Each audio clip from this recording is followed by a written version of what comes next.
The market's uncertain, revenue's tight, and hiring on hold. That's why results-driven companies are using Upwork to keep work moving. Go to Upwork.com today and start hiring proven freelance talent fast. No bulky overhead. No rigid long-term contracts. Just the right expert right when you need them. Work smarter and faster with Upwork. Go to Upwork.com now and find your freelance expert. That's UPWORK.com. Post a job for free and get started today. When it comes to what your family eats and drinks, you know your choices matter.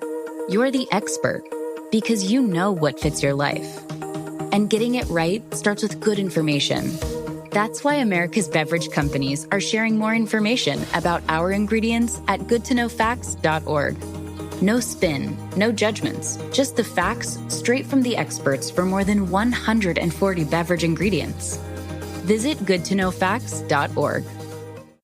Businesses come in all shapes and sizes. Maybe you're a small business expanding into a new space, a mid-sized company planning for the future, or a large operation investing in the latest equipment. Whatever your needs, Atlantic Union Bank is here, providing easy access to knowledgeable bankers with local market insights and the right digital tools to keep your business moving forward. Because you deserve a relationship manager who cares. Call, visit us online, or stop by a branch today. Atlantic Union Bank. Any way you bank. I'm most excited because I didn't know anyone had the book yet. And I'm sure Rick's the same. I just want to talk to people about it. I have to keep it a secret for so long. And I'm just like, there's things I want to yell about. So I'm very excited. We will give you the space to yell.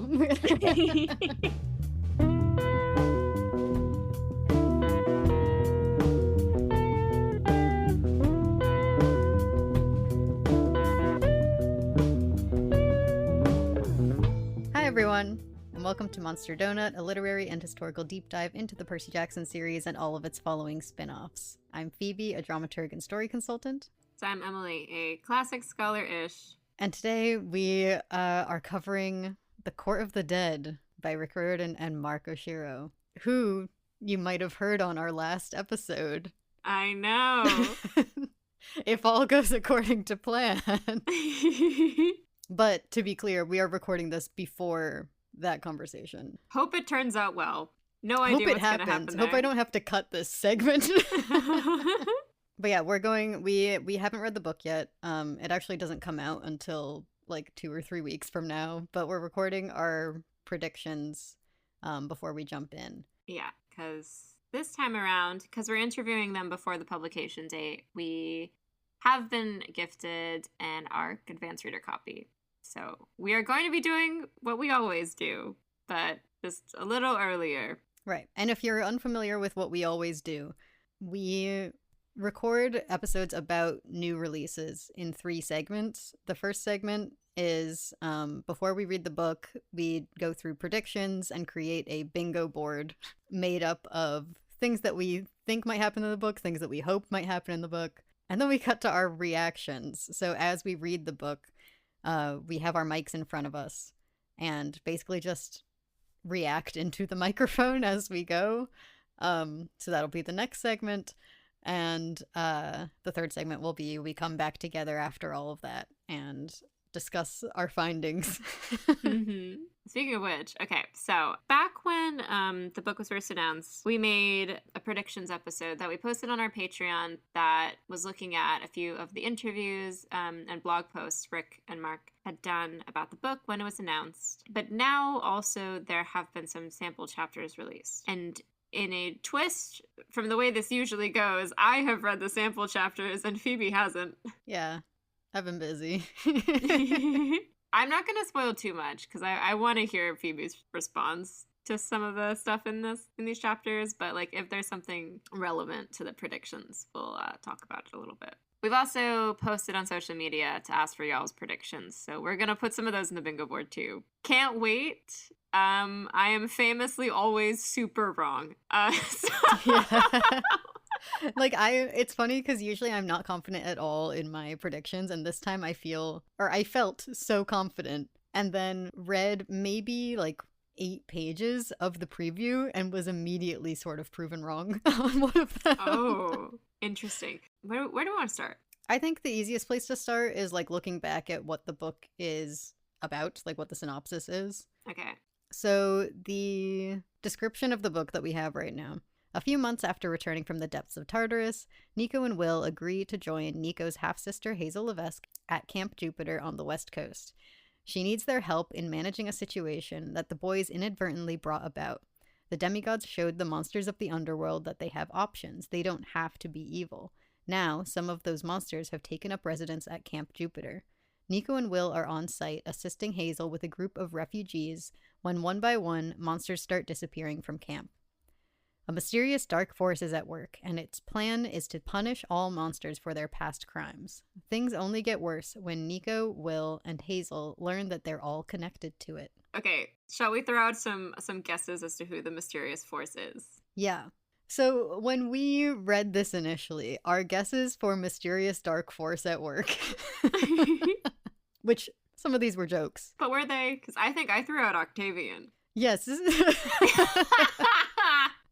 One of them was Octavian. So a lot of these were like, we went from this synopsis to assuming, and also based on the cover art, to assuming that we're dealing with the like judges, the 3 judges of the underworld, and then guessing who the judges might be. Also talking about like gods of justice, or I don't know, just people who might want some kind of vengeance, some kind of balance, that kind of stuff. So like obviously Nemesis was one of the ideas that came up. It wasn't one that I put much weight into. I would be deeply surprised if it was Nemesis.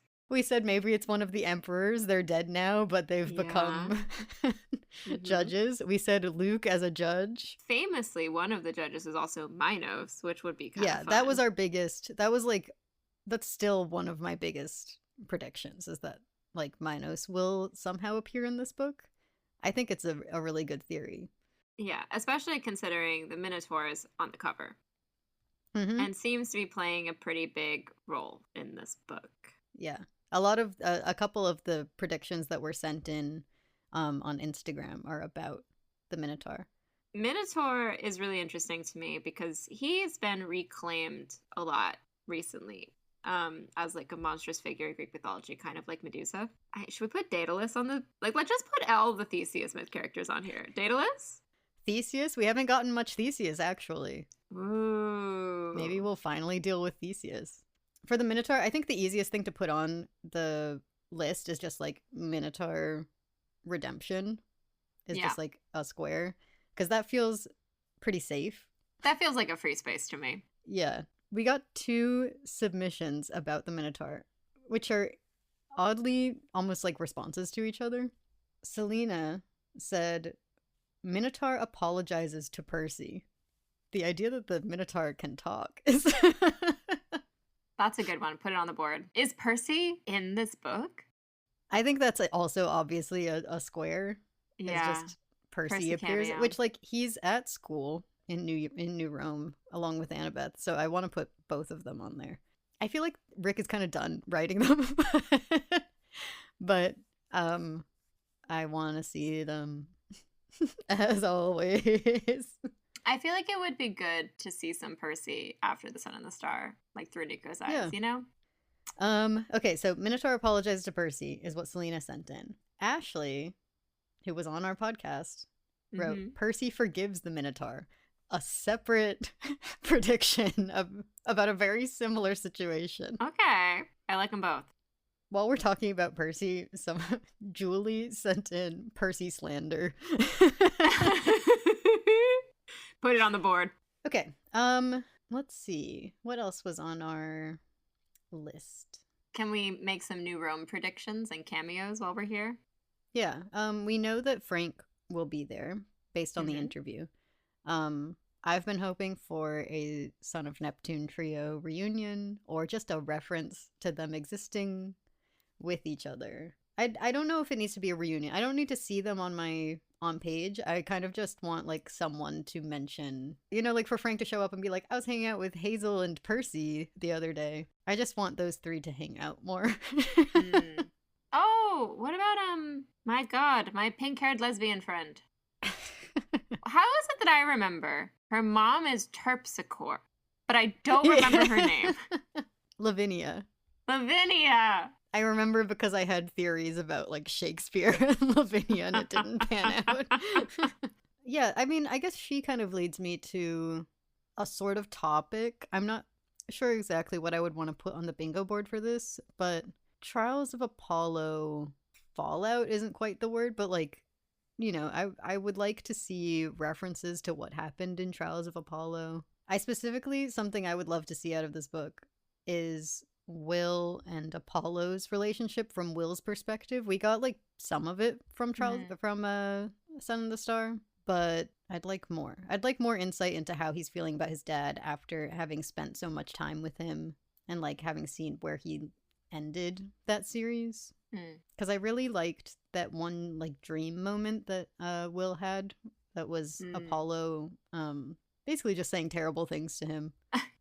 And you liked it because I liked it because it was like actual insight into how Will was feeling about his father, and it was surprising to me considering the interactions that they had in Trials of Apollo. I was like, oh, and this is like, I know it's a nightmare, but this is kind of the only vision that we have of like how Will is feeling about his dad. And we also got him doubting that his dad was gonna ever come back, and you know, there's just a lot of question marks around Will's relationship with his dad now. Yeah, I just thought that was a funny way to phrase it. We were like, I really liked that scene where Apollo was really mean to Will. I'm me. I would say that even if like I would say that and mean it. Like oh yeah. It looked like some kind of arena fight potentially. So like, should we have like arena fight part 2 on the? I'm talking about when I say it looked like, I mean on the cover. Yeah, I feel like that moment might be some kind of like, rather than an arena fight, that might be the actual courtroom. Like that's the Minotaur on trial. But we'll include it. Here's something random that's on my list. Michael Yu mention.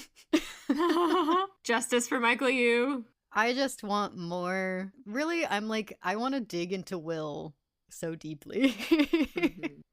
I want to hear more about how Will feels about having lost his brother in that way and having to take on this huge responsibility in the midst of a battle. Yeah. There's just I have a lot of thoughts about Will Solis and what I want to know more from him about.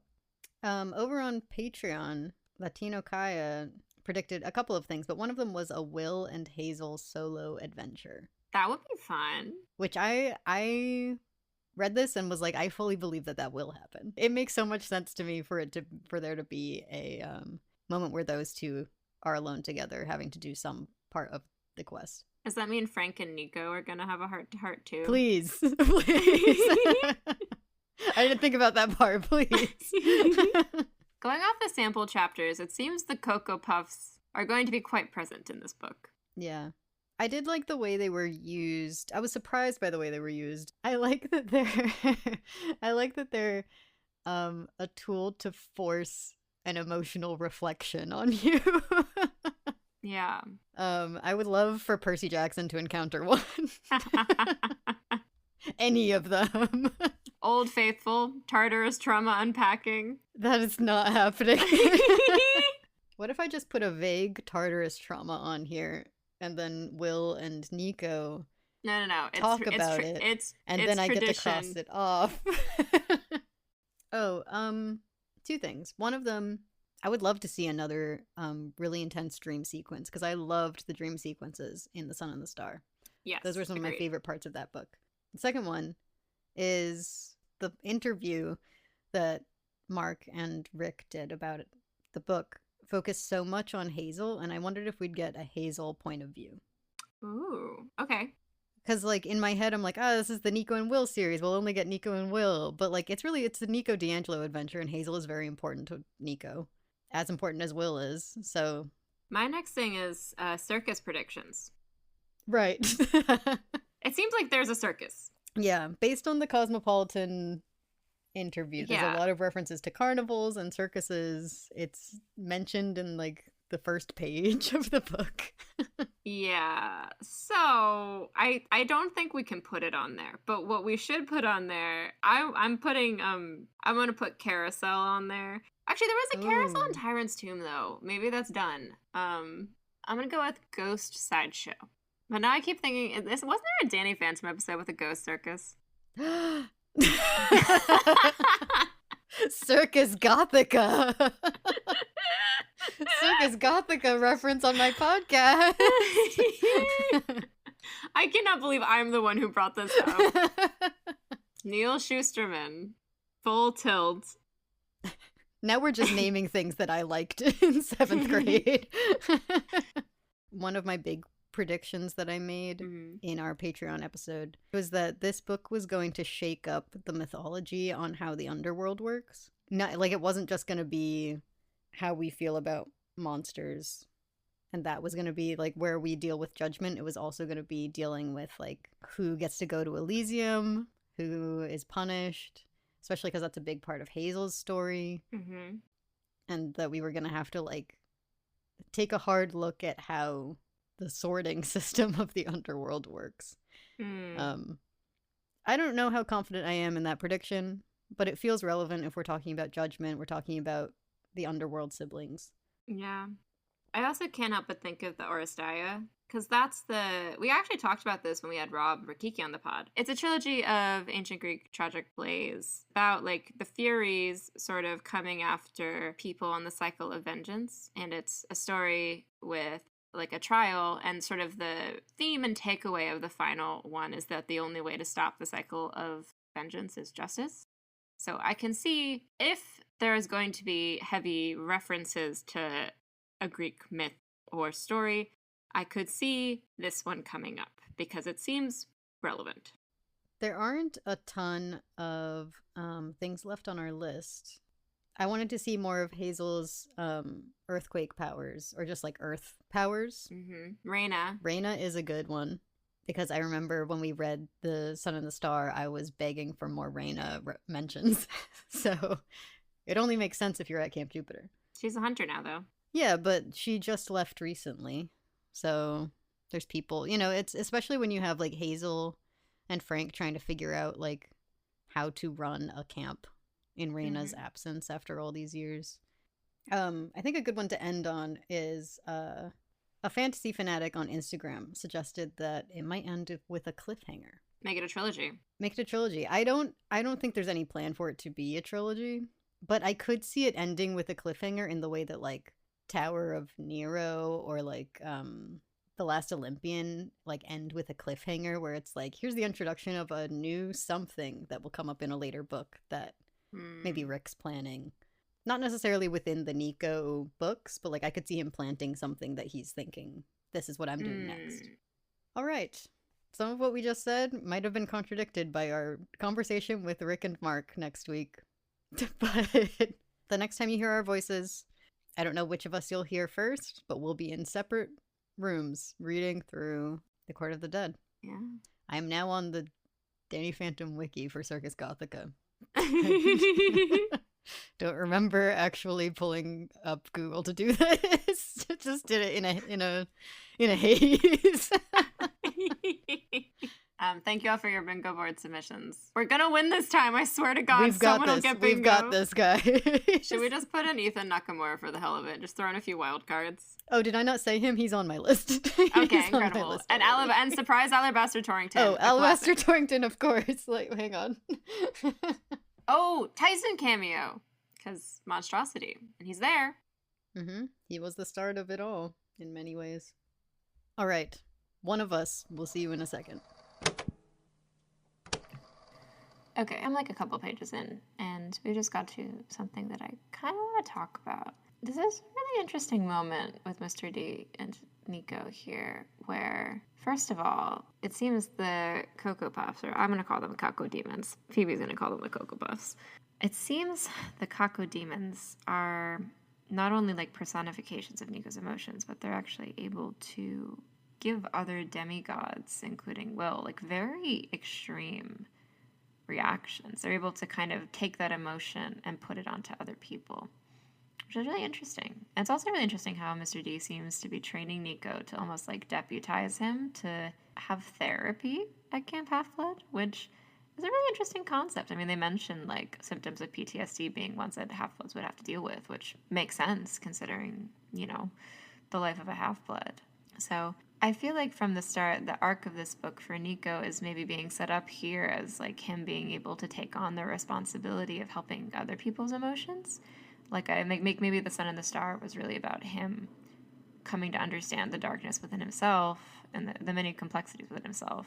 And maybe the journey of this book is him kind of taking that journey and bringing it to others and learning how to help others manage their emotions, which interesting to see how that plays out. We've also got a mention of the Cacodemons and Nico being good for a traveling circus, which feels like strong foreshadowing to me, considering where we know this book is coming from, Rick and Mark's interviews. All right. I don't know how long the preview was, but I just finished chapter 3, which I assume is around where it ended. Couple things to talk about so far, but I feel like I need to react to what just happened. The Minotaur is in the room in chapter 3. I was expecting this to come much, much later. I understand why people were sending us predictions about Percy and the Minotaur now, because it is confirmed that Percy is at Camp Jupiter right now. I was a little bit worried. I was worried that it was going to be like, and it's winter break, and so he's back in New York. But it sounds like Percy and Annabeth are at Camp Jupiter. And so the main things on my mind right now are, is Percy aware that this guy is here? And how does he feel about it? I assume that he maybe knows something, considering the graffiti that we saw earlier. I'm assuming that the graffiti is like the people of New Rome reacting to the fact that they're bringing in monsters, which is interesting. I'm curious what the like political landscape of Camp Jupiter is right now. But yeah, if those people know, then I'm assuming Percy knows that this is something that's going on. He might not know specifically that the Minotaur is here, and I wonder how long this has been going on.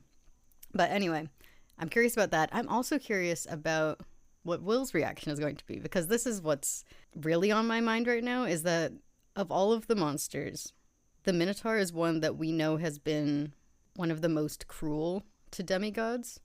And the 3 people who know that best, who are at Camp Jupiter right now, are Percy, Annabeth, and Will. Percy because he's fought him twice, but Percy, Annabeth, and Will because the last time we saw the Minotaur was on the bridge. And not only was he killing their friend, he was also wearing their necklaces as a trophy. Like, that's something that I imagine would be sort of traumatic for all 3 of them to have to reconfront upon seeing the Minotaur again. And I mean, we don't know, I guess, if anyone over at Camp Jupiter has ever run into the Minotaur, but like, I imagine they have a very different perspective on this than Percy, Annabeth, or Will would have. And knowing Percy specifically, it's hard to imagine he's having a chill reaction to this. So, very curious if that'll come up. Anyway, other stuff that's happened in these chapters, we've got a little bit more lore around the Cocoa Puffs. Considering they are made up of Nico's emotions, I do wonder, like, if the version of the emotion that you feel when they touch you, if you're not Nico, is still influenced by the way that Nico experiences those emotions. I don't know. I'm curious if that will be dealt with in this book, or if it's going to be more of like a general, they interact with your grief. Or maybe it's just the intensity of the emotion that you're feeling is the intensity of the emotion Nico's felt his whole life. Curious. But I do like them.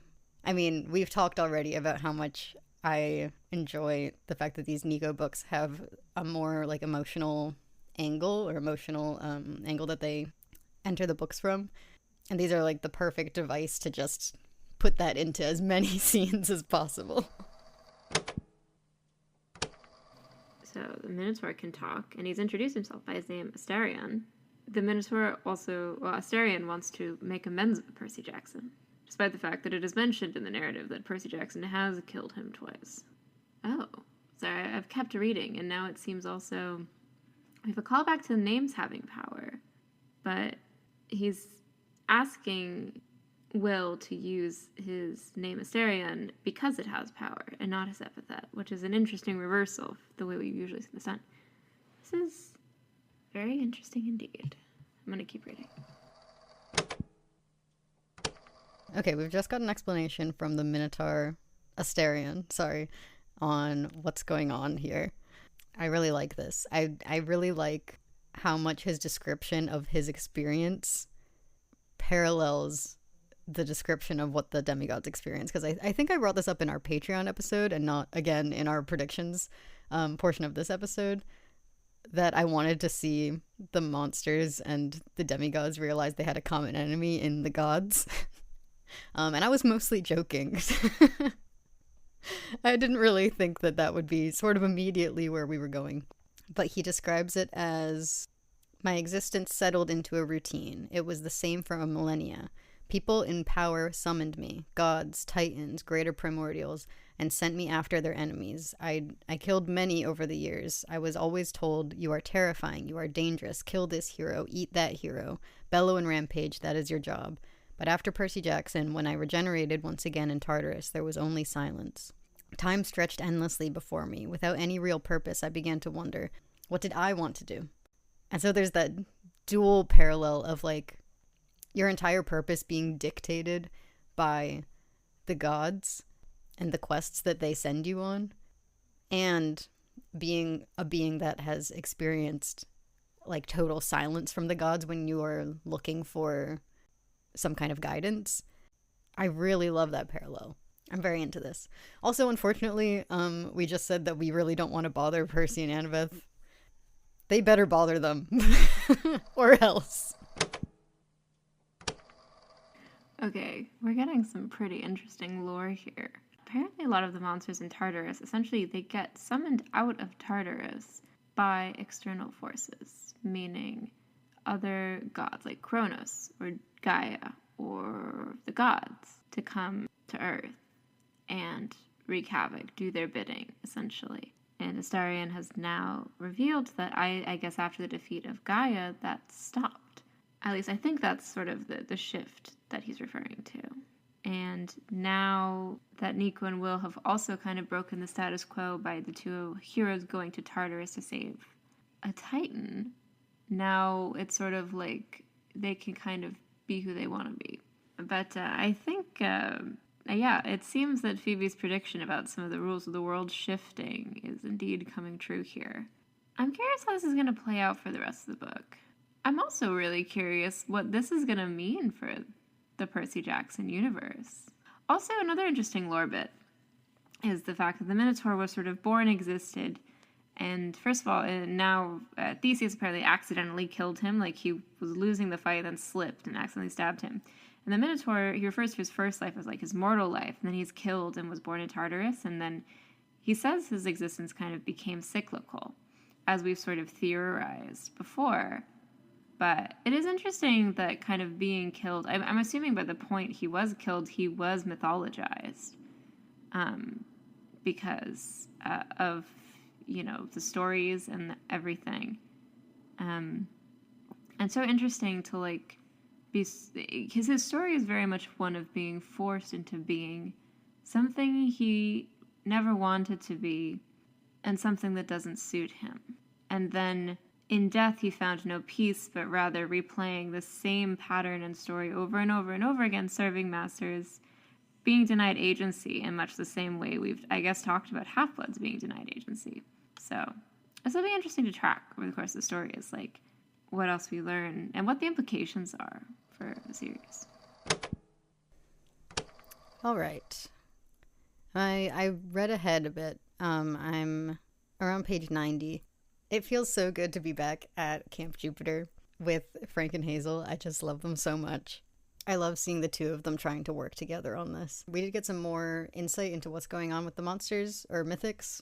It sounds like this is more of like almost like an Island of Misfit Toys situation, where like these are the monsters that don't quite fit the expectations that people have of them, rather than just being monsters who, now that they don't hear a voice in their head, have decided that they don't want to do this in the way that it sounds like Astarion has, which is interesting. I guess it fits into the sort of like outsider feeling that Nico has, which makes me wonder if all monsters or mythics have stopped hearing from the gods, or if these guys are just not really called upon because they don't quite fit the mold.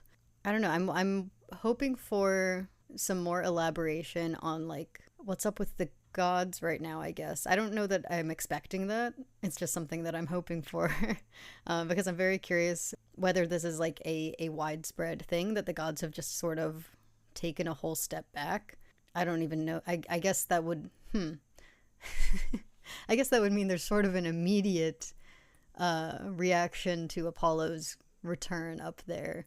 I don't know. I'm just very curious about what's going on with the gods right now. Because at the end of Trials of Apollo, we're sort of implying that like Apollo's hoping that there will be a change up there. But it's also in a way that's sort of like the best we can do for now is make a change down here because change up there is going to take time.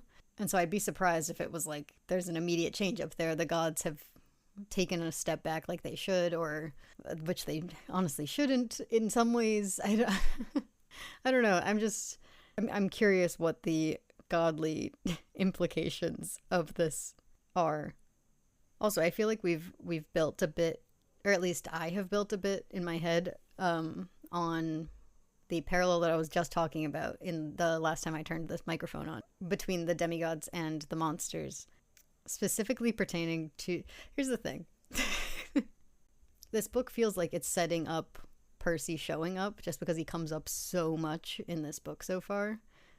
I kind of don't expect him to show up just because I don't want to get my hopes up. But the parallel of like, here are these monsters whose lives have been dictated by the gods, the Titans, coming to Camp Jupiter, attempting to build a home where they'll be safe from mythological threats from the outside world.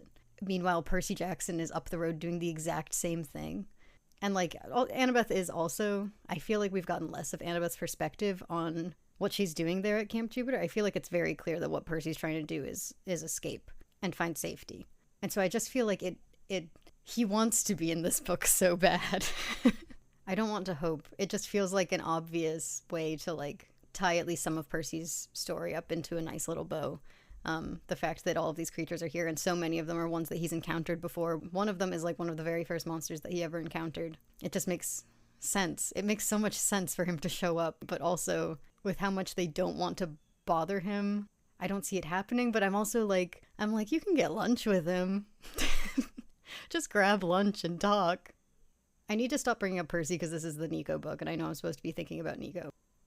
Other small notes that I made while reading this section: I do have Lavinia on my bingo board, so I will be crossing her off. And I love, of all of the monsters that have shown up, I'm a big fan of Semele. She's so like weighing in on a conversation after like not speaking for 30 minutes and jump scaring everyone. Yeah, but so far I'm enjoying this book a lot. Thematically, it's very interesting. And I'm curious about this voice that Nico is once again hearing in his dreams. He notes that only mortals were capable of that much malice, which, like, I was assuming that this voice was going to be a god or something, but this is... Maybe it is Minos. It's definitely not Minos, but... I don't know. I don't know that I have many theories. I'm thrown off by the fact that it seems to be immortal. We'll see. All right, I'll call you back later. Okay, so we've been introduced now to our island of misfit toys of monsters. Ariel the Umpusa, Quinoa the Carpos. We've got Semele and Eidolon, which also, that's a name of something. I'm gonna look it up. That's the name of... Who is named that? Oh! That's Dionysus's mother! That wasn't just a cut to me looking it up, by the way. I just remembered that. Okay, Mr. D's mom may or may not be in this book as a ghost. Then we've also got a Blemii. So we've got like a good mix of like Trials of Apollo, Heroes of Olympus, villains. I swear to God, if this is Mr. D's mom, I'm gonna flip. Feeling tempted to cross off blame Zeus right now. I don't think it's like explicitly blame Zeus in this scene, but Savannah saying that her parents died in a fire thanks to the Impusai, and that's why she's been reacting this way to Ariel. And then Nico replying, like, I'm sorry, my mother died in a fire too, and then telling the story of how his mother was killed by Zeus, and then saying, I guess if I could whack Zeus with a practice sword, I probably would. feels like we're paralleling Zeus with monsters, with monstrosity. I don't know. I don't feel like it's cheating to cross this off. I think that with that, the only ones that I would need a Reyna mention and for Theseus to show up to get bingo right now. But yeah, looking at my list of things, I don't know how likely it is that I will be getting bingo based on the direction this book has been going so far, but we don't know much. So, maybe a Grover cameo will happen. Okay, checking back in. So we've gotten Savannah's backstory, which is interesting to me because she's a legacy child of Minerva, which all the Romans reacted really strangely to Annabeth being a child of Athena. So interesting, because I guess Minerva in the Roman world, at least the way we learned it, doesn't really operate like Athena, but she has been making these things called tesserae, which are interesting. For communicating. I love demigod group chats, just that as a concept. So we've also heard a couple interesting tidbits of information, which is Ariel saying, I don't care if they catch me, I don't care if they judge me, which I think is setting up that she's probably going to be one of the first ones to go and get, it sounds like, judged by the titular court of the dead. Okay, we'll find out. Jaw just dropped. Michael, you mentioned. Not by name. So far. I'm on page 162. Will says, I've learned that grief is weird. I lost a lot of friends in the Battle of Manhattan. One was a sibling, an older brother from the Apollo cabin. I was so furious that he was gone. Then, right after he died, I got the chance to save someone else. Inexplicitly, that healed a part of me. I think I would have been so much worse off if that hadn't happened. Really didn't think that this was in the cards. I'm so glad that we're getting Will's perspective on that moment. It was such a jarring introduction to being relevant to the book series. It's interesting to hear that it helped him to go and help Annabeth. It makes sense. I mean, to direct all of that into something positive, especially for a character like Will. Yeah, I'm glad that this paragraph exists. Theory about Samele. I wonder if she's the big bad. I mean, probably not. It's probably an Anke. But I don't know. She is an Eidolon. She can possess people. That being said, I think whatever's stealing them is coming from the earth. I think it's some kind of Hades or Pluto power situation.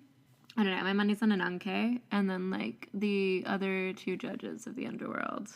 I think that would be fun. I also love that Frank is currently cuddled up with anger. Good for him. He needs to get more in touch with that. All right, we've got at least one of our culprits. Laverna has appeared.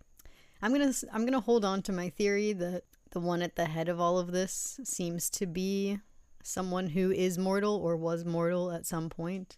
I also made a note of which of the Cocoa Puffs each person takes as their grounding emotion to keep them focused while they're waiting up for her.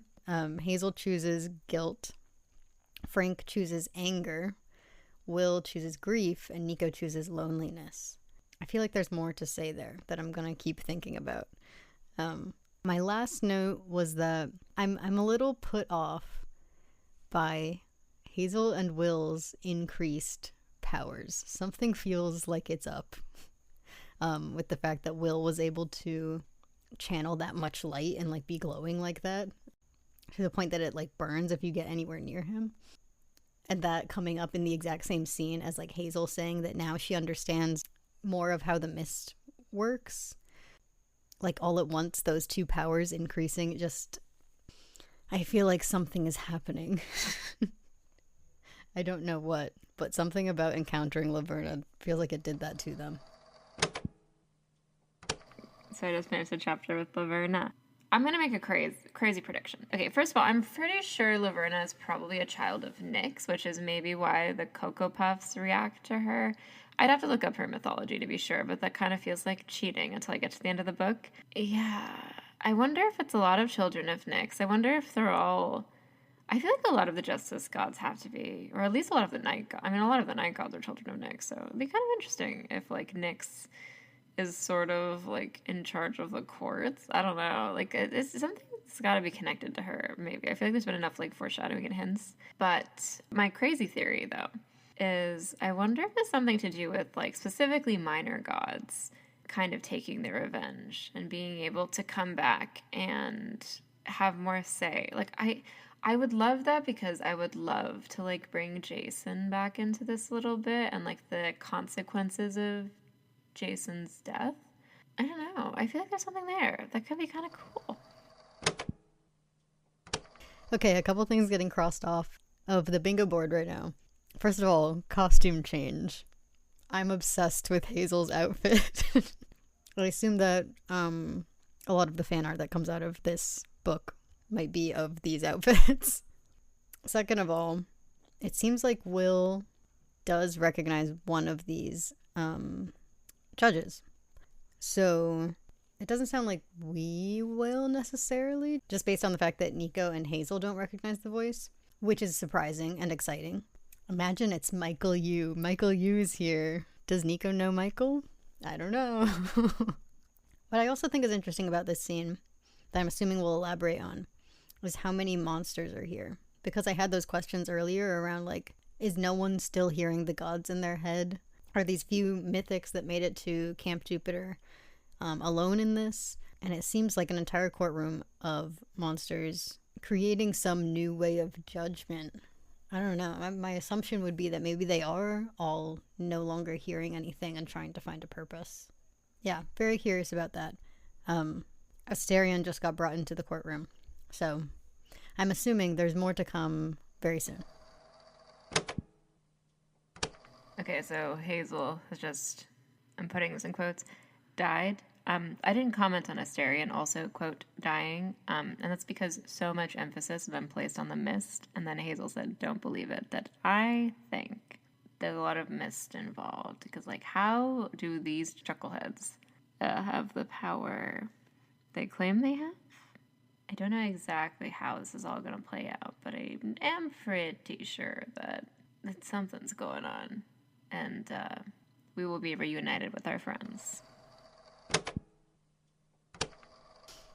I'm having I've gasped like 5 times in the last 5 seconds. I know Hazel's okay, but I am going through it right now. Spending several chapters in Nico's head after he sees someone he loves, quote unquote, die. She's obviously fine. She will be fine. I don't know if she's fine, actually, because the way that Nico describes the, like, feeling that he's getting from that empty space, I forget exactly the words that he used, but oh, here. He says he feels, he remembered the vacancy he'd felt when Jason died, like a piece of the universe had been hacked away with a dull knife. This didn't feel the same. Instead of emptiness, there was a distant pain, deep and aching, and it had a shape. So I assume wherever she is, she's not doing well. But yeah, I don't think that we've ever been in Nico's perspective when he's handling this kind of thing. And it's kind of breaking my heart. But other things that came up in these last couple chapters. I'm so glad, actually, that we read the Percy Jackson's Greek Heroes book so recently. It's Theseus's friend, that one that I, like, drew parallels between his relationship with Theseus and the way that Percy had acted in Tartarus, and, like, how he felt about it. Man, I like, there was a second where I thought it actually was Theseus. And unfortunately, I don't think I can cross Theseus off of this board. But, like, isn't this close enough? Anyway, I want her back. I want her back so bad. And I felt so bad when it started saying that, like, Will had to go and tell Frank about it. Like, it threw me back to when Apollo had to tell Frank and Reyna about Jason, and how Frank had to, like, keep it together because he's, you know, the head of the camp, one of the heads of the camp. And I can't imagine what that scene must have been like. I've been waiting to, I don't know if it'll happen. At this point, we're so deep into the book that I kind of doubt it. But I've been kind of waiting to leave Nico's point of view. And that's one of those moments where I'm like, what happened? All right, I'm going to move on now, and hopefully I will see Hazel soon. I just gasped. Hazel POV! Ah! Hazel POV, you're lying. I haven't even started yet. I just read the opening line. Thank you. Thank you. Did I put this? Is this on my bingo board? I don't think it is. Ugh, that's so sad. Congratulations to people who have that on their bingo board. You're welcome. I'm thrilled. Okay. I haven't even read it, so I'm going to start reading that. That's all. Thank you. Okay, so I just finished the chapter where Naomi comes to Camp Jupiter. I'm a little surprised Nico's never met Will's mom before, but I guess if she's touring around and stuff. That's really cute and sweet. It's funny that Samele has, like, notes on her song. First, we learned some interesting, like, world building, which is this idea of, like, breaking the mist. And they bring up the Trojan War as being a time when the mist was, like, quote-unquote broken, where, like, mortals could see gods walking around them, when they could see all the magic stuff happening. Which, honestly, world-building wise, is, like, a pretty cool concept to me. Like, I kind of like this idea of, like, whenever there's something really crazy and mythological going on, it breaks it. Like, how does it... Like, I could imagine, like, the Battle of Manhattan, for example, being another time when, like, this sort of happened.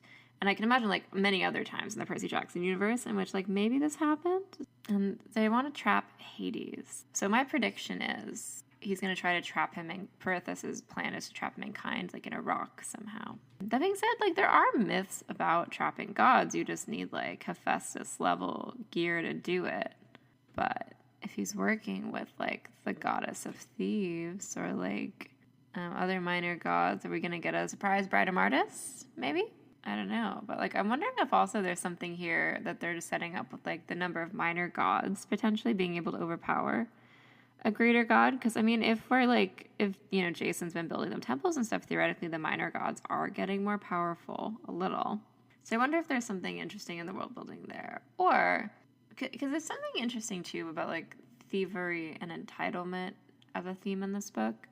And specifically, characters that have been kind of overlooked and overshadowed by the person that they're kind of linked to or, like, directly precede or who are directly followed by. So it's like Queen Mary and Pirithous and Theseus and Tantalus. I'm curious, like, what his plan is. Because there's something interesting here about trying to usurp the powers that be and become the powers that be that never works. Anywho, I guess we'll see how it plays out. Okay, I'm through chapter 29. Just finished this conversation between Hazel and Asterion. I'm really, really glad that we're getting Hazel's point of view in this book, because I've been talking a lot about the parallels between the mythics and the demigods. But Hazel's the other one in this book that you would expect to feel most connected to them as someone who actually was used by Gaia, like the same person who was using them in a very similar way. And so I'm glad that we got this conversation between the two of them where Hazel actually sort of reflects on that, especially as someone who viewed herself as a monster or as someone who had to realize that the choices that she made didn't make her, like, the villain. I'm glad that that's the direction that this conversation seems to take. Like, she talks about how much all of this judgment around her has triggered a lot of old and painful memories. But I feel like what this scene really proves is that the biggest source of judgment in her life has always kind of been herself. And all of that guilt that she carries around and carried around, especially in Heroes of Olympus, made her such a critic of all of the actions that she takes, especially knowing that this is, like, her second chance. I'm glad that a lot of that came up in this conversation, because every chapter in Hazel's point of view, I keep, like, kind of expecting it to be my last. And so I'm, like, glad that we are taking these moments with her. Not my last. I don't know. I feel like I've got maybe 2 or 3 more. Okay, so we've got Divine Twins summoned. Is this Castor and Pollux? Because that would be kind of cool. Don't know why they don't have feet, but I do love... There's been a lot of, like, low-key Etruscan question mark references, though, so, like, I wouldn't be surprised if it's them. The death gods that are like older than Hades and stuff, I think are Etruscan, I want to say, or maybe some other kind of indigenous god in Greece or Rome. This is an interesting prediction. So there's this whole thing of like bringing Hades back to put him on trial, bring him to court, but like, hear me out. This isn't the Oresteia. It isn't. But like, what if it was though? Because there's so many like theater references that I'm like, what if they like summon Dionysus instead though? And it's like, this is all just theater. I was waiting for the carnival to kick in, and it seems like it is officially here. A lot has happened in these last couple chapters. A lot of confirmations, a lot of reveals, cameos. Kelly is here. She didn't last very long, unfortunately, but I was thrilled to see her. Semele is the actual like mythological figure, which it's funny, when I read her name I was like, oh, that's funny, they took that name from mythology and gave it to her. But no, it sounds like she's actually the real person. Dionysus's mother. I'm trying to decide if there's something there in like her having to implant herself inside of someone else's body the way that Dionysus was implanted in Zeus's leg to survive, like her implanting herself to keep Nico alive. I don't know if there's anything there. I feel like maybe there's something there. I was very excited to see her. This sounds strange. I was excited to see her possess Nico.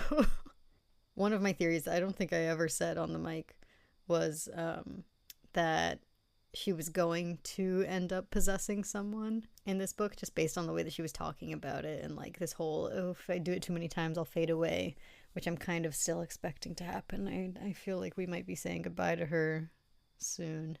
But this relationship that she's got going with Nico, it reminds me a lot of the Kane Chronicles, and the way that the gods possess people in those books. Because we're doing this out of order, but we did just record our Red Pyramid episode, so that's like fresh in my mind. And so reading the way that like those gods interact with someone who they are possessing versus the way that Semele is doing it, especially in a book of trying to find your purpose beyond the control of others, beyond being a pawn, the idea of being possessed by someone. And I know they're working together right now, and he's only being made to, say things that he might not have said. It seems like he's in control of his body at this point. It still feels relevant to have someone literally possess someone in this like battle of control over someone else's actions, especially with like, what's his name? The villain of the book, who I'm forgetting the name of. With him giving instructions that people literally can't say no to at this point because they have pledged themselves to him. Like, they just have to follow everything that he says at this point. Yeah, there's something about purpose here that I will solve. I feel like this book is somehow closer to all the predictions I made for Wrath of the Triple Goddess. In terms of like the Alice in Wonderland and the like shifting mist world and all of that, and like that emphasis.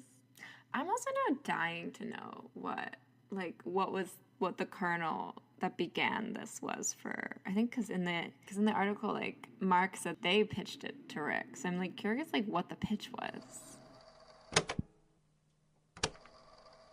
Okay, we are back and together. For the second time today. Yeah, this morning we interviewed Rick and Mark. This episode is so chronologically strange. So we're about to discuss this book, but because we interviewed Rick and Mark this morning and our conversation with them might come up, we're going to drop our audio from that interview, the spoiler half of that interview, in here now. Which, it was just a quick, like, the last 10 minutes of the interview, we got to talk about this book in full detail. So yeah, we'll play that now. Let's do this. We've entered the spoiler zone, if only for a few minutes. First of all, I can't believe you would fake kill Hazel like that. Like, Oh. What's your problem? First question. That's you can blame that on me. I came up with that. I mean, a fake kill and made it pretty clear it wasn't real, but Yes, I did still. cry about it anyway. But Yeah, and I still wanted to, and I think we were like the characters still have to have their reaction to it, but then have a moment of like, well, hold on. I think no, I don't think. I know we both didn't want this to be the Sun and the Star Part 2. So even structurally, it's very, very different from the first of our collaborations together. I think of it as before the thing and after the thing, and Hazel is the thing. And it's two very distinct halves, and what happens in each of those halves is very interesting. But yeah, we can't lie. We do like putting out through the ringer a little bit. yeah, and I enjoy that. I was thrilled to see Hazel in this book, and like especially to get point of view chapters from her for the first time since House of Hades, I think. So sort of a two-part question here. For Rick, how was it stepping back into Hazel's mind after so long? And for Mark, how was it doing that for the first time?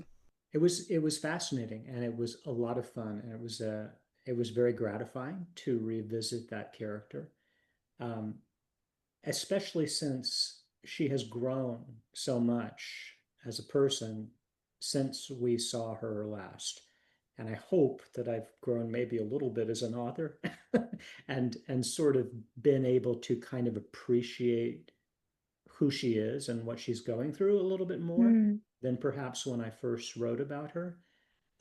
So it was really nice, and especially to do so with Mark's help.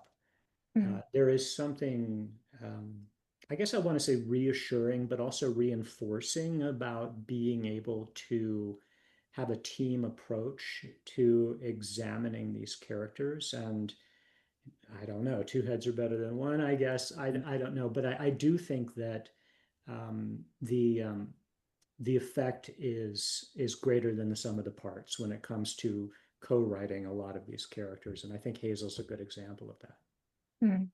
Yeah, I would add to that, I wrote the first draft, and a lot of my sort of fear around writing Hazel was twofold. One was I'm writing this character for the first time. She's only mentioned in a very brief line in The Sun and the Star. So I have the anxiety of sort of like writing Nico and Will for the first time in Sun and the Star. I'm writing this character for the first time, but also where she is in her journey means it's not as simple as imitating her POV chapters from House of Hades. She is in a position of responsibility now. What comes with that? She's also made this huge choice and is looking to Frank to support and other people in Camp Jupiter for support.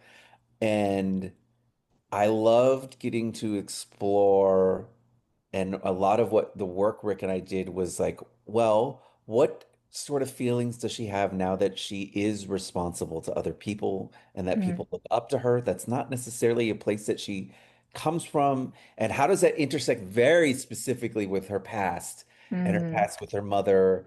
And getting to pull that thread of like guilt and self-worth was very difficult. A lot of the scenes in the later half of the book took us a few iterations to sort of nail where that wavelength was, that emotional wavelength. But I agree, it had to be a team effort and figuring out just where her story lands. But what a treat to get to bring her back. Yeah, we were so excited. I really love her connection with the mist too. One of my favorite moments, I think in the Percy Jackson series in general, but especially in Heroes of Olympus, is her first openings moment with Hecate, when she first gets to learn that in House of Hades. So it was really cool to get to see her more established in those powers, but also learning new things. Yeah. My biggest question is, I have to ask about Semele, because it took me a second as I was reading it, but as soon as I clicked it connected, I was like, and it just feels like there's such a Mr. D presence in this book too, I feel like, because of it. And so I have to know, when did she come into the story and what drew you to her, like, and bringing her into the fold? And also the wild world building with the Eidolons. Are they all forgotten gods? Incredible. total credit to Mark on that. No, I well, no, the did Idle not on see lore that stuff was coming. you. If I Well, I remember don't. correctly, that part is definitely you. I don't think I came up with that part. I don't know. See, it's I happening remember. again. I remember being really surprised when I was reading it. Oh wow! Yeah, Um, I did come up.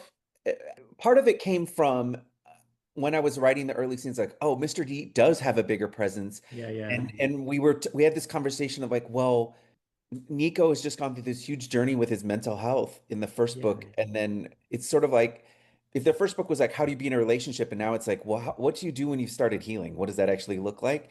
And Mhm. so Mr. D kind of naturally filled a lot of that role. And then I just got it in my head where I was like, he has been working at Camp Half-Blood for a long time. Sometimes thanklessly, though mostly that's self-imposed. Like I think he Mhm. thinks everyone dislikes him, but we all know that that's not true. And I loved this idea of how that fit into roles of forgiveness and justice, and that here is this character who was quote unquote punished, right? Mr. D is at Camp Half-Blood because he's been punished. Mhm. And what if there's a way that this story can be like, hey, maybe even the punishment of the gods is a bit much sometimes.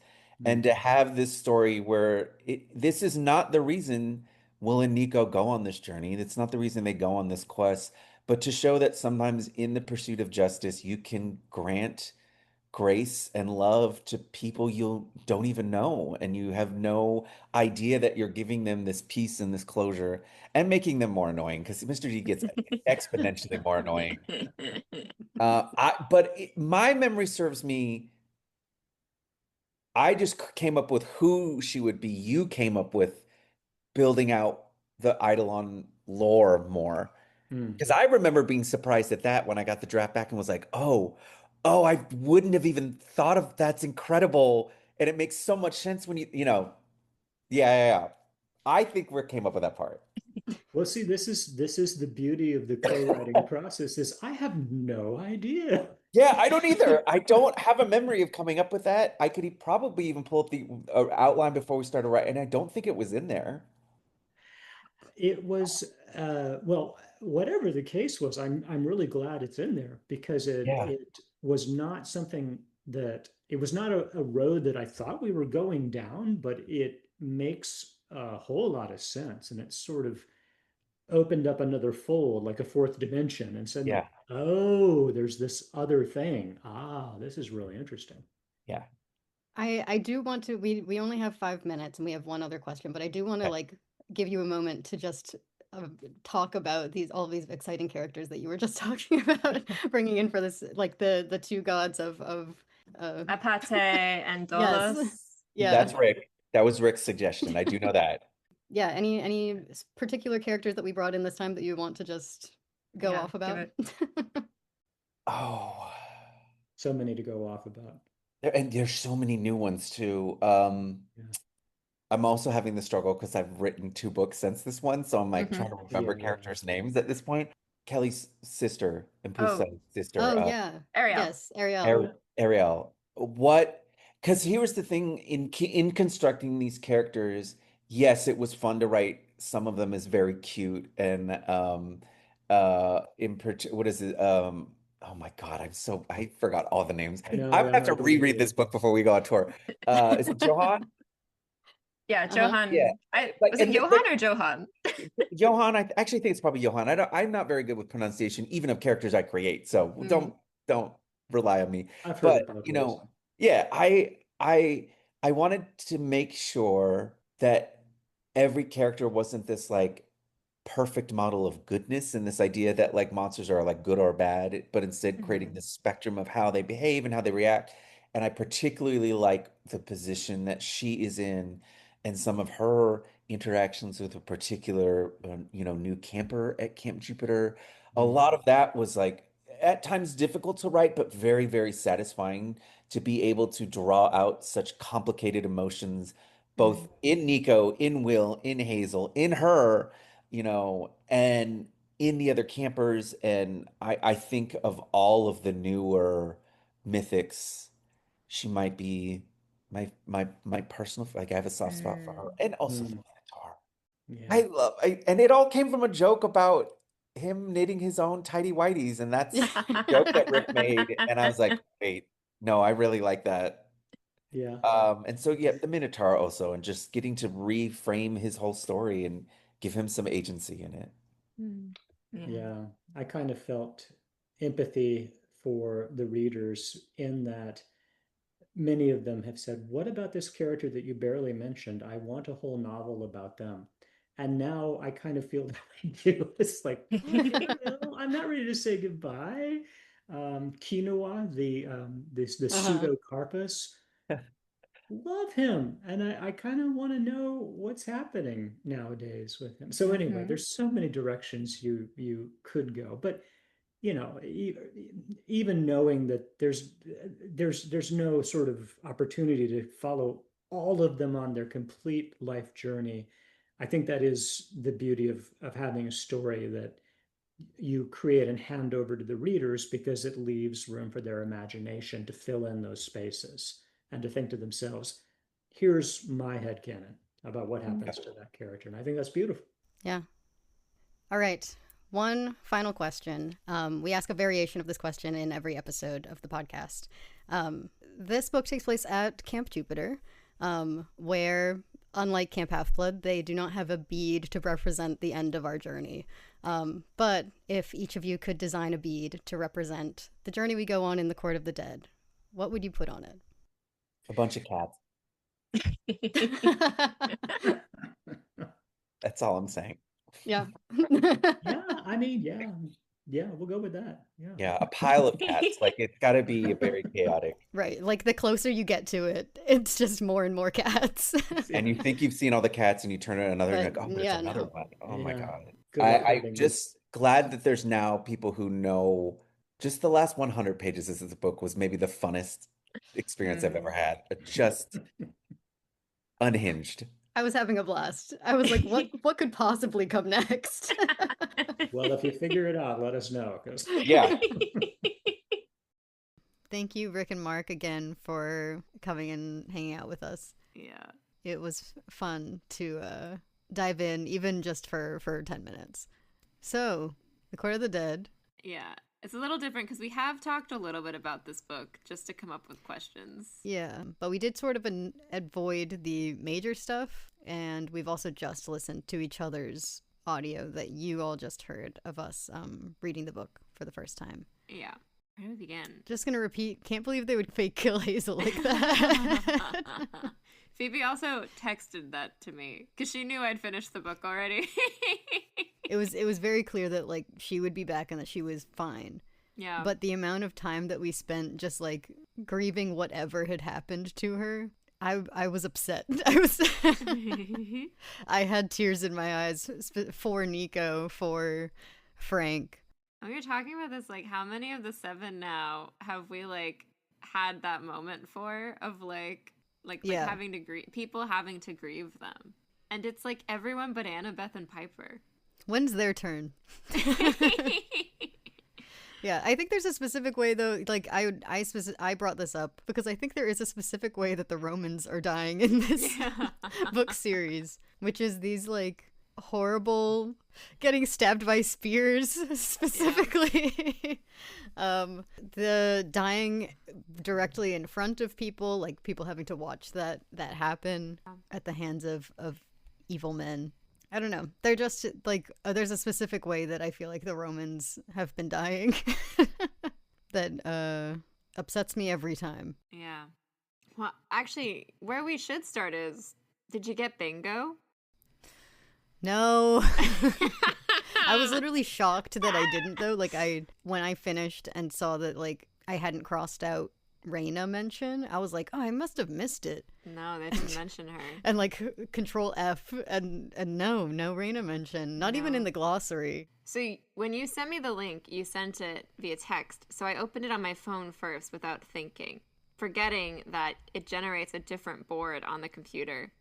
And so I had 2 boards, Phoebe. Yeah, no, I heard you I heard you talking about the two boards, and I was like, oh, and I'm the cheater. Okay. No, I lost on both.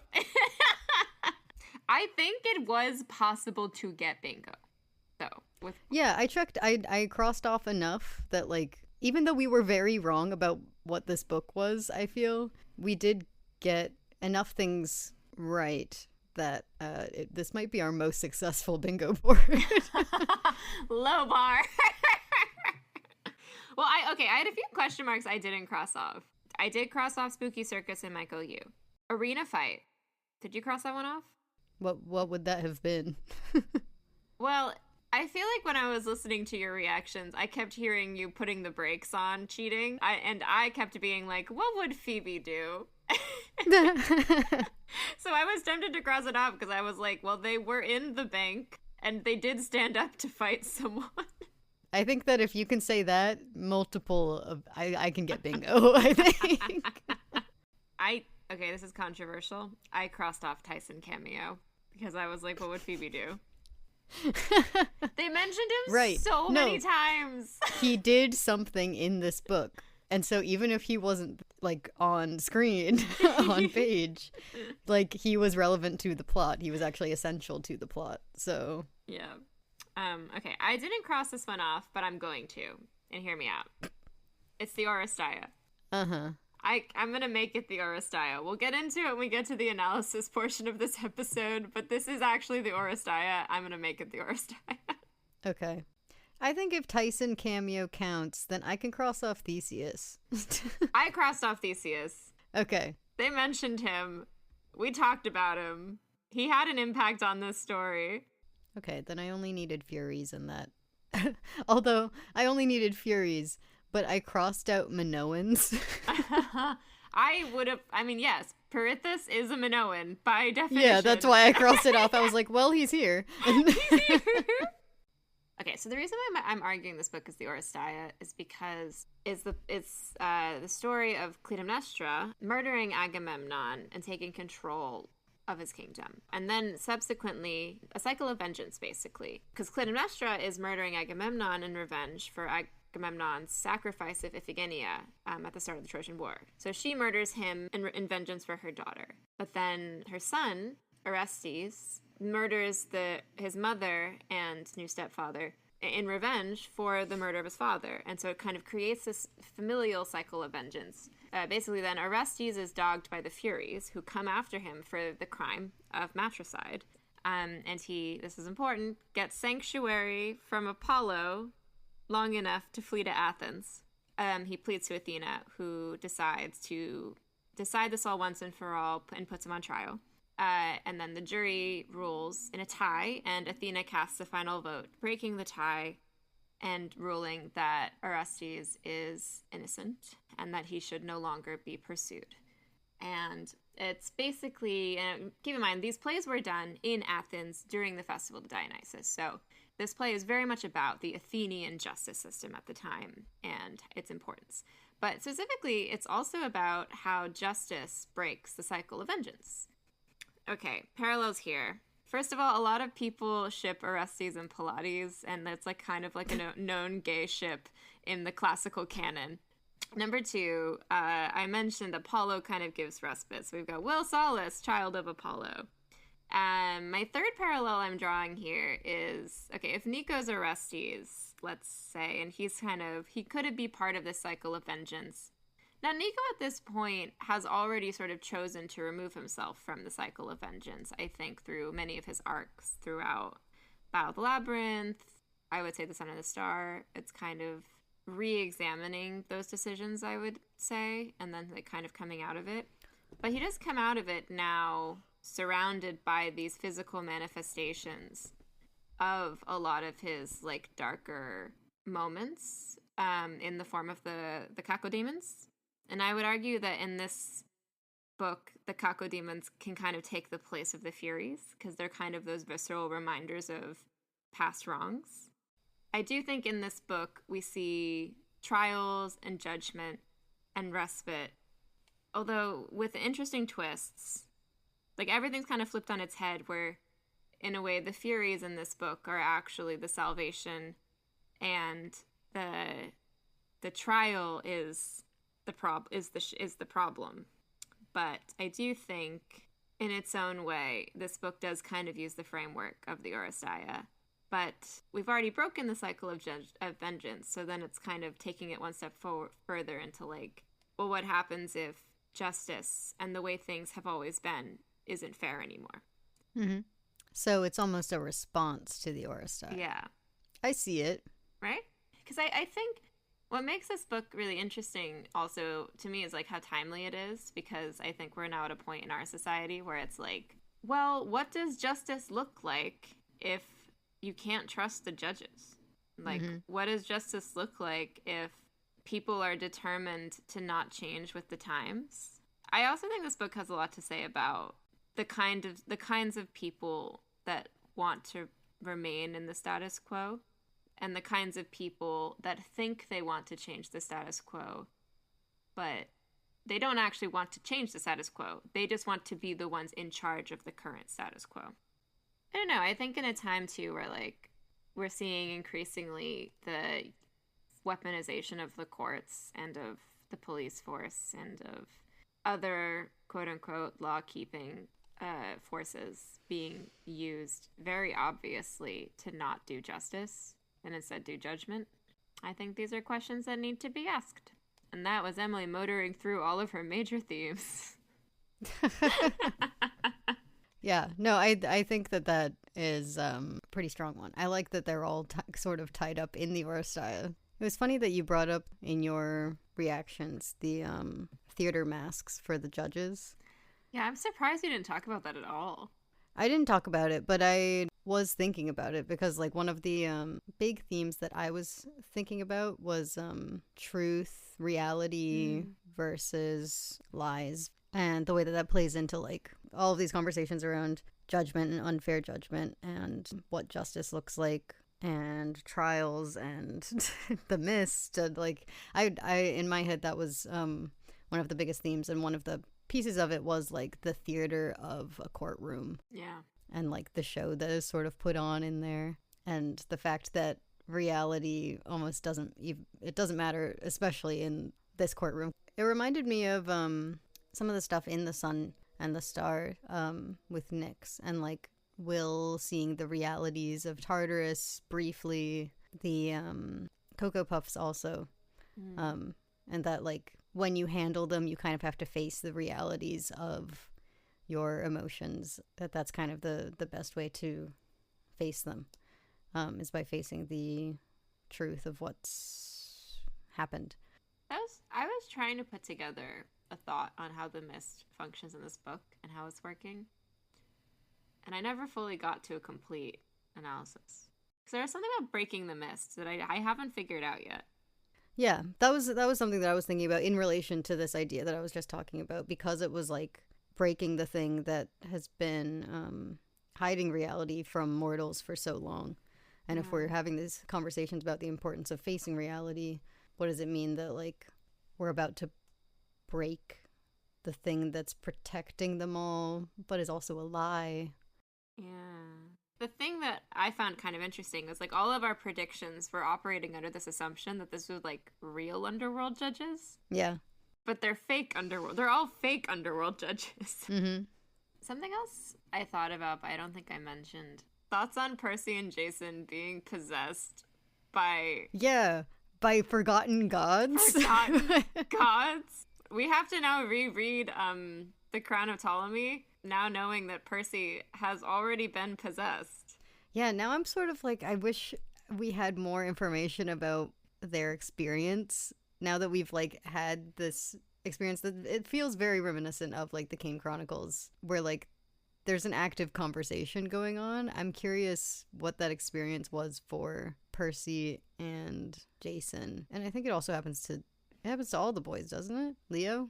I don't know. I know it happens to Leo because that's why Percy hates him. But yeah, this is also like, it feels like confirmation of all of our theories about like how Luke was experiencing the Chronos possession. Because we were comparing it to the way that the gods are written in the Kane Chronicles crossovers, and if they work so similarly in the Greek books, then it feels like, yeah, that's probably kind of just how it works. Also wish that, like, anyone had brought up the fact that Nico's eyes were probably gold throughout that entire ending sequence.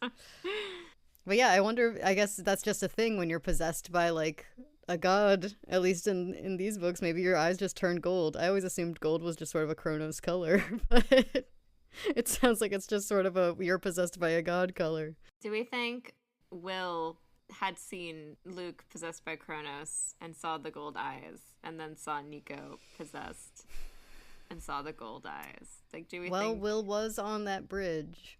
Do we think... I'll say yes. I'll say yes. We didn't get a Will POV in this book, so unfortunately we don't know. I was surprised by that. I was also surprised. I was thrilled that it was sort of like exactly what I said in our predictions, that like it's a Nico adventure, and you know who's important to him also. But yeah, I was surprised that we didn't get a Will POV. I wonder what he even would have been thinking.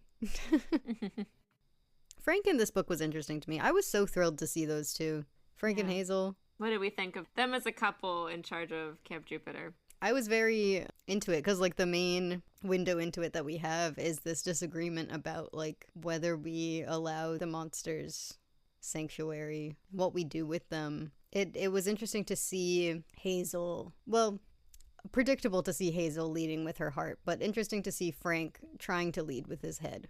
And, like, he is leading with his heart because he cares about Hazel and is letting it happen because he cares about Hazel. But it's clear that he's, like, sort of trying to be that, like, logical leader, and that he's trying to listen to his instincts that, like, this is kind of a bad idea and is making things worse.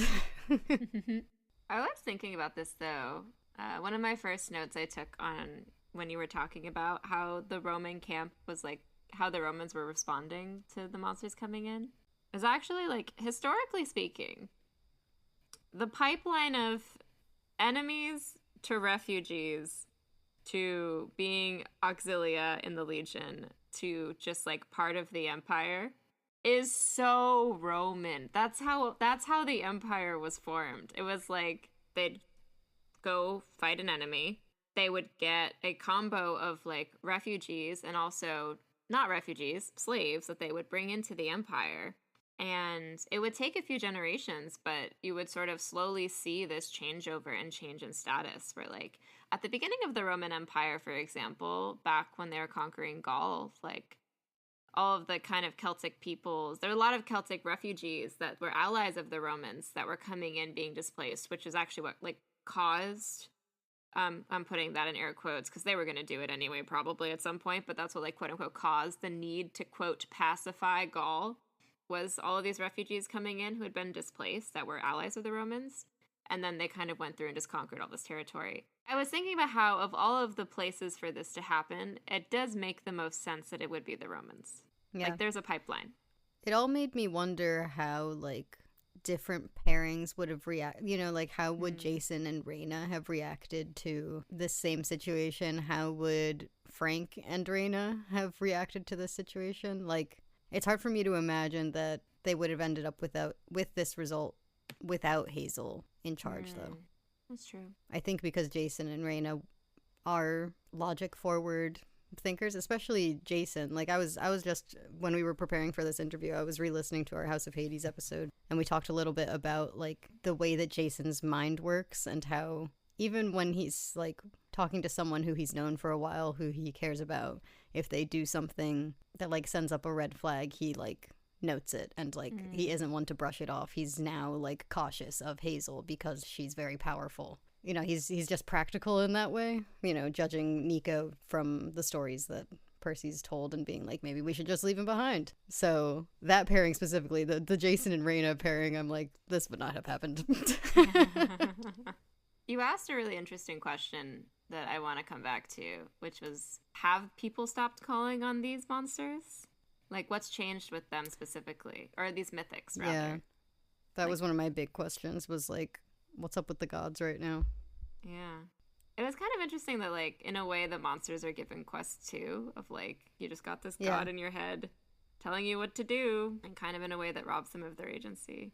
Yeah, this reveal of, like, part of what makes the monsters monsters is the gods' influence. And that, like, if we solve the god problem, we might be solving the monster problem at the same time because they're being robbed of some of that agency. That, like, that's kind of the reason that it's dangerous out there. It's not because, I mean, the monsters will hunt you down, but why are they hunting you down? It made me wonder, like, what the status of the world is to be, like, a demigod on the run right now. Because it sounds like, at least from the ones that were, at least from what the Minotaur tells us, a lot of what they do is governed by someone else. And if they're broken out of that, like, what happens? That was the other big, I mean, I talked about it when I was reading it, but that was the other big theme that I was picking up on, was, like, the ability to choose what it is to be a pawn. The word pawn came up more in this book than it has recently. But yeah, I've got a lot of question marks around what is going on up there. Well, there have been a lot of shakeups recently. We've got, like, prophecy and communication being messed up.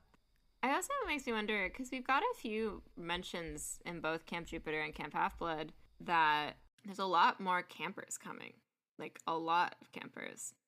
And I think part of that is attributed to Percy's demand that they get claimed by their parents. But I also wonder if part of it's, like, a lot less of them are getting killed.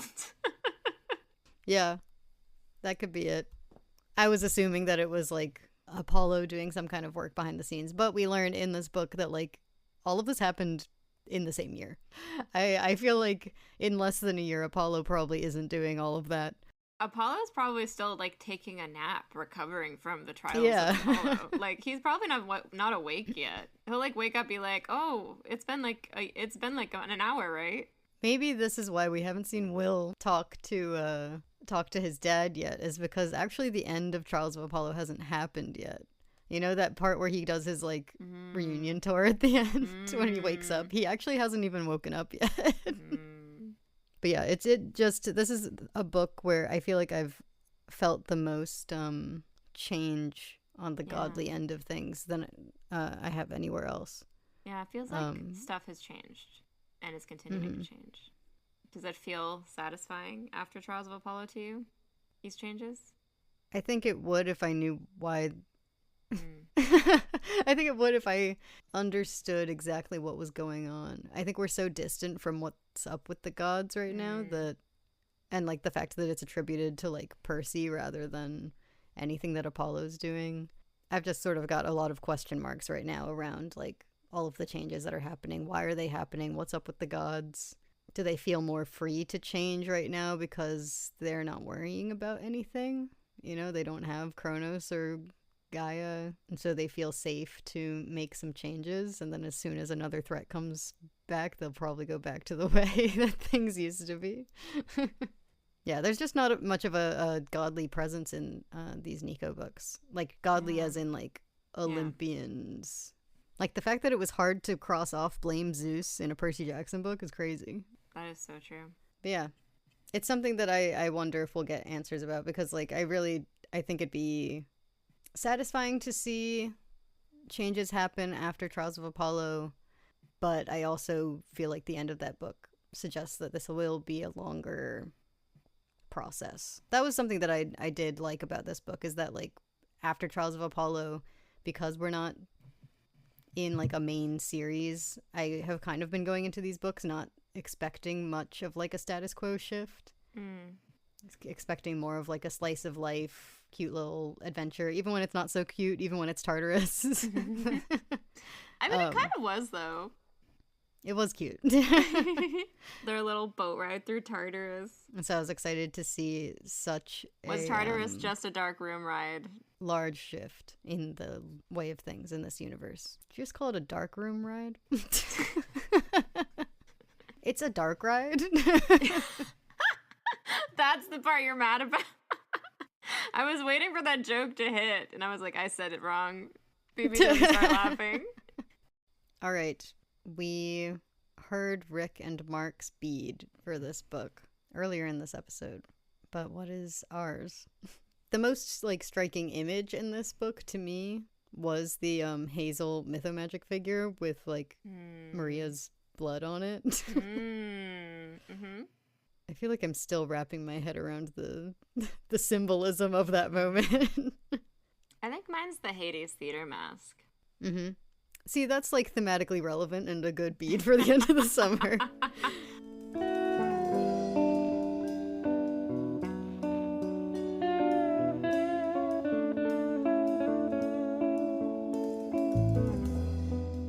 Thank you all for listening. Next time, we're serious this time. It's the Red Pyramid. We recorded it. It exists. We hope it has not been an unpleasant schedule throw off, but it did nonetheless do so. But don't worry, we've got a plan. We're very much on track to finish the Kane Chronicles before we hit season 2 of the TV show. First of all, we didn't get bingo, so... Yeah, let us know if you get bingo. I'm curious if any of these boards, these randomly generated boards, spat it out. We will send you something if you get to whomever gets. Honestly, I would be comfortable saying if any of you get bingo, let us know, because I don't think anyone's ever gotten bingo off our boards.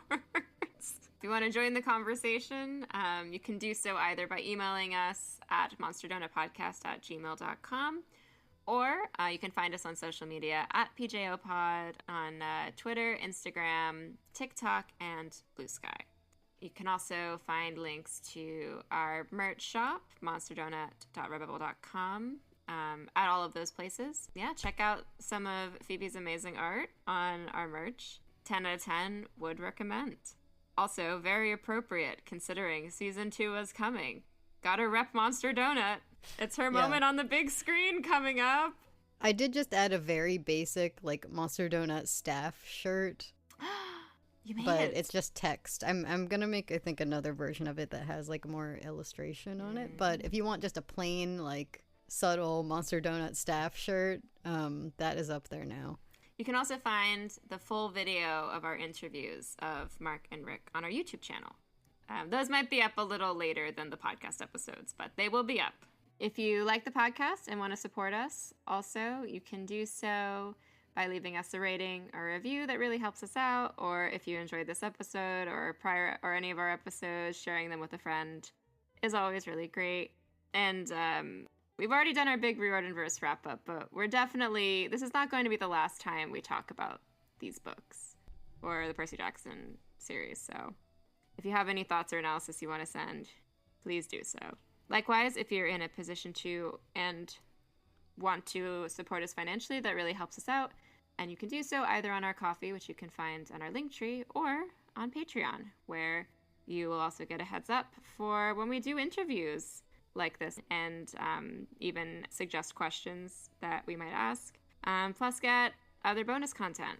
Speaking of Patreon, thank you to all of our patrons. Latino Kaya, Patty VCK, Bethany from Public Works, Sydney Fox, Joke, Reina Avila Ramirez Arellano, Ethan Not Nakamura, Kels, Mason Bowman, Casey Cassidy, Vizzy Cat, Natalia, Melissa Rounds, Cake Coffee, Sasha, Alana, Pamela Ion, The Kid on Her Own, Grace Junker, Kaylee, Manu Munchin, Calamity, Eddie Burns, Sarah Brown, Colby Redfern, May, Anna, Christina Kim, Bad Luck, and B.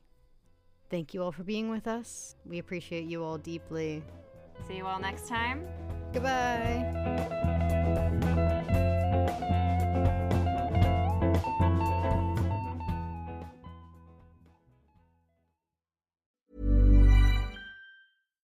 Businesses come in all shapes and sizes. Maybe you're a small business expanding into a new space, a mid-sized company planning for the future, or a large operation investing in the latest equipment. Whatever your needs, Atlantic Union Bank is here, providing easy access to knowledgeable bankers with local market insights and the right digital tools to keep your business moving forward. Because you deserve a relationship manager who cares. Call, visit us online, or stop by a branch today. Atlantic Union Bank. Any way you bank. You're invited to spend an evening on Fremont Avenue. For generations, this house has been home to soulful music, good food, and cutthroat card games. Saints and sinners. Unexpected laughs and unspoken truths. Good times, hard times, and of course, family. Always family. So pull up a chair and join us at Fremont Avenue, a world premiere play only at Arena Stage. Performances start October 8th. Tickets at arenastage.org. This episode is brought to you by Huggies Little Movers. It's fun having a baby that loves to move, but it can be challenging to find a diaper that can keep up with them. Huggies Little Movers is designed to move with your baby. With either the double grip strips or the new HugFit 360-degree waistband, you can be confident relying on Huggies Little Movers for your active little ones. Huggies Little Movers, made with double grip strips or the new HugFit 360-degree waistband, so your little double can keep moving like you. Huggies, we got you, baby.